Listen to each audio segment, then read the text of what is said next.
Hi guys, welcome back to my channel. So today I'll share with you all Kokoda recipe. Look how beautiful that looks. Yum. So in terms of ingredient, we've got our star ingredient here, which is our freshly caught snapper. So this was caught this morning, and what we've done is we've filleted this and we have diced this up. You can use any fresh white fish if you want to, but this is what we had readily available.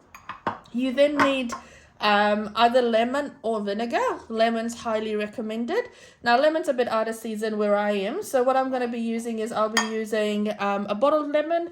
I will squeeze in some fresh lime in there as well. Now you want enough to cover your fish and for it to marinate until it becomes opaque. So I've got, I think, 250 ml of lemon juice here. I'll show you how much I end up using.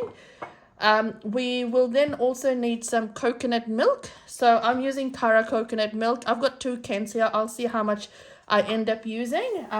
We'll start off with 1 can, and then if it needs more in my lolo, then I'll add 1 more can in there. And now in terms of what you put in your Kokoda, it's entirely up to you, and people put things differently. So what I've got here is I've got 1 medium red onion that I have thinly diced up here. Now I'm using red onion. You can use white onion as well if you want to. I've then got some spring onion here. I've got some tomatoes here. Now with the tomatoes, I've taken the seeds out. And I've diced that up there. I've done the same with the cucumbers as well. So the cucumbers are all diced up and I've taken the seeds out as well. And then I'm using some celery as well. I've got, this is chilies according to taste, so I've got about 2 chilies that's diced up here. Now you can also add grated carrots to this. That goes really well. You can add capsicum to this, and you can also add coriander to this as well. And we'll also be using some salt according to taste. There we go. So what I've got here is actually 1 teaspoon of salt, but once I've made the lolo, I'll give it a quick taste just to see if it needs more salt, and if it does, then I'll add more to it.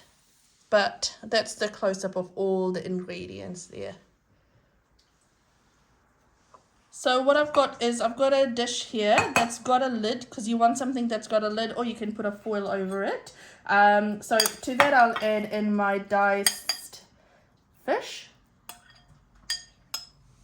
Here we go. So I've just added some lemon juice to that. So this is a 250 ml, and this is how much I've got left here. So I've used less than half of this. You want to add enough lemon juice so that your fish is nicely covered. So if I show you a close-up of this, I'll show you what I mean when I say your fish needs to be nicely covered. Here we go. So it depends on your vessel, like it depends on the dish you're using, also depends on the quantity of fish you're using. That's how much lemon juice you'll want to put on there.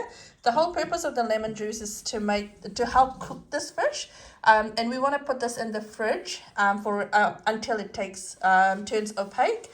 So normally people put it for 30 minutes or overnight. I'll put this in for as long as I can. And then I'll show you what that looks like. So I've just pulled out my fish from the fridge. It's been in there for about 3 hours now. And I'll show you a close-up of what it looks like. This is what I meant when I said keep it in there until it turns opaque. So you can see that the lemon juice has actually cooked off the fish as well. You can keep it in there overnight, or you can keep it there for half an hour. So I'll go ahead and mix this in a separate bowl. Now I'll take my fish out. The reason I'm not using the liquid or the lemon from here is because I've used a bottled lemon. So I don't know how tangy it will be or what the taste of it will be, because I don't want it to taste really fake. So I'll give it a taste once I've made my lolo or my miti, and then if it needs, if I need to add any more, then I'll add this liquid back in there. That's all added in there now. Beautiful. That's looking really, really yummy. I'll add my cucumber to this now, my tomatoes to this, my onion, celery, and my spring onion. I'll keep this for a bit later. We'll add our yummy chili to make it nice and spicy. And I'll go ahead and crack open my coconut milk now. So I'll add 1 can of milk in this. Give it a mix and see if it needs more milk. Oh, that's looking so beautiful. And I'll add in my salt as well at this stage. I think for our family this is enough milk, so I won't add another can. But if you do want to have it a bit more milky, you can add another can to this. But I'll give you a close-up look of this right now. Look how beautiful that looks. Yum. I'll give it a quick taste just to see if it needs any more lemon or if it needs any more salt. So we gave it a taste, and it needs probably half a can more of coconut cream. So we'll add that in there. Because my husband wants a bit more of that cream in there. So there we go. Sorry, not cream, milk. And it also needs half a teaspoon more of salt, so I'll go ahead and add that in there. It does need some more tang, so it needs more acidic in there, so I'll go ahead and squeeze in my fresh lime as well. I'll do that off camera. Perfect, that's all done. What I'll do is I'll let this go back in the fridge and cool down a little bit more before I serve this up. I might add the remainder of my spring onions as well. But that's tasting so beautiful. Here we go. I'll give you a close-up of this. I will highly recommend making Fijian style kokonda. It's not ceviche, it's Fijian style kokonda, and I feel like it's one of the best raw fish recipes you'll ever see. Here we go. Do try this recipe at home and let me know how it turns out.